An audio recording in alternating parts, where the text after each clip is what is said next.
আসলে দেখুন আমার সামনে দেখতে পাচ্ছেন একটি ব্রাহ্মা জাতের গরু। আসলে ব্রাহ্মা জাতের গরু কিন্তু খুব রেয়ার।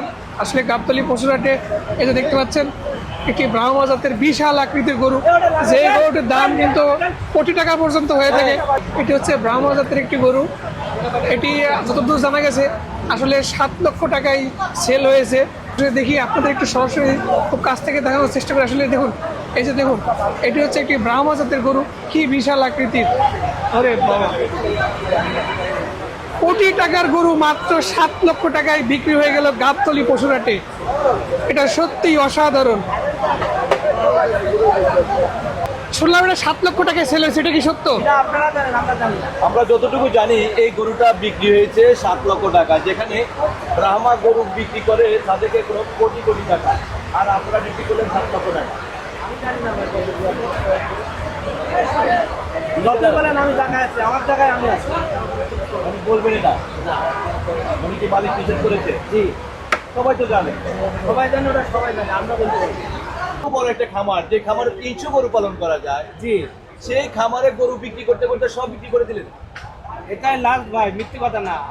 আমাদের বাড়ি যশোর জিরোবাজার থানা, উজ্জ্বলপুর গ্রাম। আপনারা যাই দেখবেন খামার, ওনায় এখন ইন্দুরি বাস করবে। খামারে ইন্দুর বাস করে। জি, এই যে যারা কর্মচারী ছিল, যাদের রুটি রোজগার ছিল, যাদের পরিবার বাঁচত এই খামারে কাজ করে, উনি একটা ব্যবস্থা করে দিয়েছে তাদের। আমার বলি দিয়েছে দামটা যেন বলবেন না।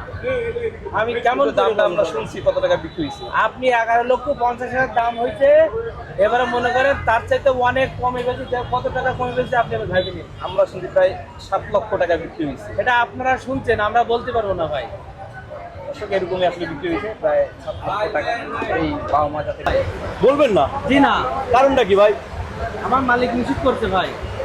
কি এমন দামে বিক্রি হয়েছে যে বলা যাবে না? কত টাকা কোটি, কত ভাই কোটি? খুব লজ্জাজনক ব্যাপার। এই গরুটা কত দাম হয়েছিল, এত কত বিক্রি হয়েছে, এটা বলি এর উপরে লজ্জাজনক আর পৃথিবীতে কোনো জিনিস নাই। বলেন কি আপনি? এই ব্রাহ্মা গরু তো সাধারণত বিক্রি হয় কোটি টাকা। কোটি টাকা তাদের কাস্টমার ছিল, তারা কোটি টাকা বিক্রি করছে। আমাদের কাস্টমার নাই, আমরা কেমন বিক্রি করছি। হাতে কত টাকা দাম উঠছে গরুটার? এটা উঠছিল 11.5, এই বছর হচ্ছিল কত 16 লাখ। তো 11.5 কেন বিক্রি করলেন না ওই সময়? মনে করছি 16 পড়বে, এই কারণে বিক্রি করবে। তো মালিকরা, আমরা তো জানি এই গরুটার দাম কত। এটা আপনারা জানেন। আমি মালিক বলছে আমি এই গরুর দাম বলবো না, বলবো না, বলবো না। বলবেন না? জি না, বলবেন না? না না, আমরা জানি ভাই। আপনারা জানেন, আপনাদের ঠিক আছে, কিন্তু আমি কখনো বলবো না। বলবেন না? জি না, গরুর দাম বলবেন না, বিক্রেতা খুশি খুশি। লজ্জায় বলবো না ভাই। লজ্জা? জি। এটা আবার লজ্জা কিসের ভাই? অনেক লজ্জা ভাই, অনেক লজ্জা। এটা আপনারা বুঝবেন না। একটা জিনিস, টাকা কেউ কি গায়ে ফেলাই দেয় ভাই এটা খেয়েছে তো? হ্যাঁ ভাই, টাকা কি কেউ কখনো ফেলাই দেয়? টাকা ফেলে দিবেন, টাকা ফেলে দিবেন কেন আপনি? আমরা টাকা ফেলি দিয়ে গেলাম। কারণটা কি? মালিকটা ঢাকা গাবতলী, এবার আমরা টাকা ফেলি দিয়ে গেলাম। ঢাকা গাবতলী আপনারা টাকা ফেলে দিয়ে গেছেন? জি, এই যে আমি তো তাই। আপনি দেখেন, গরুটার দাম হয়েছিল 16 লাখ, বিক্রি করলাম না। গরুটার দাম হয়েছিল 11 লাখ, বিক্রি করলাম না। ওই আশায় থাকলাম, লসটা কভার করলাম। আজকে যদি ওই টাকায় বিক্রি করতাম তাহলে তো কিছু লস আমাদের কমতো। সেই যাবে টাকা আমরা ফেলে দিয়ে গেলাম না।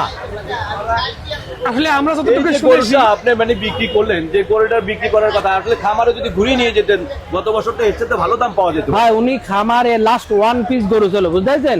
কাকিমার খামার অফ করে দিয়েছে উনি। খামারে রাখবে না? খামারই নেই ভাই, ওনার একটাও গরু নেই ভাই খামারে। একটা গরু নেই? ইন্দুর বাস করে এখন খামারে, আজকে থেকে ইন্দুর বাস করবে। খামারে বাস করে? ইন্দুর বিড়াল। প্রবাসীর খামারে ইন্দুর বাস করবে, এটা জি, কি জি। হয় ভাই? আপনি কি বলেন ভাই? এখন না হলে কি হবে ভাই? এখন হচ্ছে। ভাই একটু এখন হচ্ছে সামনে জি। কতগুলো গরু পালন করতে এই খাবারে? আমার জীবনে দেখছি ওনার 150, 180, 200 পর্যন্ত দেখছি।